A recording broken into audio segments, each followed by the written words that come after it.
காலை வணக்கம் உறவுகளே. இது தேர்ஸ்டே மார்னிங். இன்றைக்கி காலை நம்மளோட காலை வேலைகள் என்னன்றதை பார்க்கலாம் வாங்க. ஃபஸ்ட்டு நான் வெங்காயம் தக்காளி அரிஞ்சு எடுத்துக்கிறேன். ஏன்னா இன்றைக்கி வெண்டைக்காய் தொக்கும் சாதம் தான் பாப்பாவுக்கு ரெடி பண்ண போகிறேன். அதுக்காக ஃபஸ்ட்டு வெங்காயம் தக்காளி அரிஞ்சு எடுத்துக்கிறேன். சைட் பை சைட் அரிசி ஊற வச்சாச்சு, ஒலை கொதிச்சிச்சு. அப்படியே அரிசியும் போட்டு எடுத்துக்கிறேன்.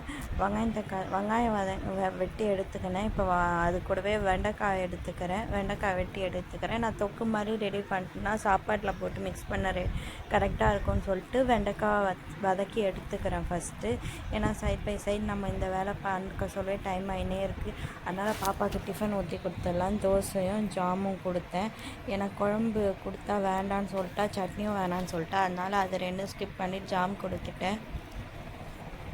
பூண்டு வெண்டைக்காய் கரிஞ்சு எடுத்துக்கிட்டேன் வெண்டைக்காய் தொக்குக்கு. இப்போ பார்த்திங்கன்னா பாப்பாக்கான டிஃபன் தான் கொடுக்க போகிறேன் அவளுக்கு. அன்றைக்கி தேர்ஸ்டே இது தான் கொடுத்தேன். தோசையும் அது கூடவே ஜாமும் கொடுத்தேன். இதுதான் பாப்பாவுக்கு டிஃபன். பாப்பா டிஃபன் சாப்பிட பண்ணி சின்ன பாப்பா எழுந்துக்குன்னா அவளுக்கு காஃபி போட்டு நாட்டு சக்கரை போட்டு கொடுத்துட்டேன். ஏன்னா ஒயிட் சுகர் போடுறதில்லை, இப்போலாம் நாட்டு சக்கரை தான் போட்டு கொடுக்கறது. ஏன்னா பாதாம் கொடுக்கறதில்ல, பாதாம் கொஞ்சம் காலி ஆகிடுச்சு, ரெடி பண்ணணும், கொஞ்சம் வேலையாக இருக்கிறதுனால பாதாம் பால் கொடுக்கறதில்ல. காஃபியில் நாட்டு சக்கரை போட்டு கொடுத்துட்றேன். இப்போ நம்ம வெண்டைக்காய் தொக்கு ரெடி பண்ணலான்ற பிளானில் இருந்தோம். வெண்டைக்காய் ரொம்ப நேரம் வதங்கின்னு இருக்குது. அதனால் சைட் பை சைட் டக்குன்னு புளி சாதம் மிக்ஸ் பண்ணிடலான்னு சொல்லிட்டு புளி சாதம் தான் ரெடி பண்ணிகிட்டு இருக்கேன் பாப்பாவுக்கு. சரி, வெண்டைக்காய் தொக்கு நான் யோசித்தேன், வெண்டைக்காய் தொக்கு கொடுத்தமிச்சா சரியாக சாப்பிடாமல் அப்படியே தான் எடுத்துகிட்டு வருவா. ஏன்னா நம்ம ஊட்டுனா காயெல்லாம் சாப்பிட்ருவா, ஸ்கூலுக்கு கொடுத்தமிச்சா காயெல்லாம் சாப்பிட மாட்டேன்றா.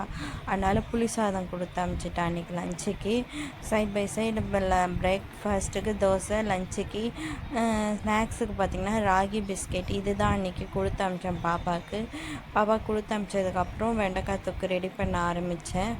இது ரொம்ப ஈஸி தான். பட்டு நம்ம வெண்டைக்காய் வதங்கவே ரொம்ப நேரம் ஆனதுனால நம்மளால் இது கொடுத்து அனுப்ப முடியல. சைட் பை சைடு இன்னொரு இது நம்ம யோசித்தோன்னா காயெல்லாம் வச்சுட்டு வெறும் சாப்பாடு மட்டும் சாப்பிட்ருவா. ஸோ அதனால் இப்போல்லாம் என்ன பண்ணுறது, காய் நல்லா நல்லா வேக வச்சு இல்லை கையிலே கலந்து கொடுக்கறது. ஸோ இப்போ மதியானம் வந்தால் நம்ம இது ஊட்டிடலாம் வெண்டைக்காய் தொக்கு அப்படின்னு சொல்லிட்டு வெண்டைக்காய் தொக்கு அப்புறமா சைட் பை சைட் செஞ்சுட்டே இருக்கேன்.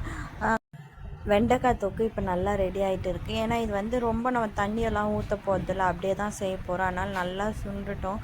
அப்படியே நான் டீ போட்டு எடுத்துக்கிறேன். சரி, தொக்கு செஞ்சுட்டோம், கொஞ்சமாக ரசம் செஞ்சிடலாம். நான் அதுக்கும் புளி ஊற வச்சு எடுத்தேன். இன்றைக்கி காலை வேலைகள் இப்படி தான் போச்சு. இந்த வீடியோ பிடிச்சிருந்தால் லைக் பண்ணுங்கள், ஷேர் பண்ணுங்கள், கமெண்ட் பண்ணுங்கள் மற்றும் சப்ஸ்கிரைப் பண்ணுங்கள். இதே மாதிரி இன்னொரு வீடியோவில் பார்க்கலாம். மறக்காமல் என்னோட சேனலை சப்ஸ்கிரைப் பண்ணி வச்சுக்கோங்க. Bye guys.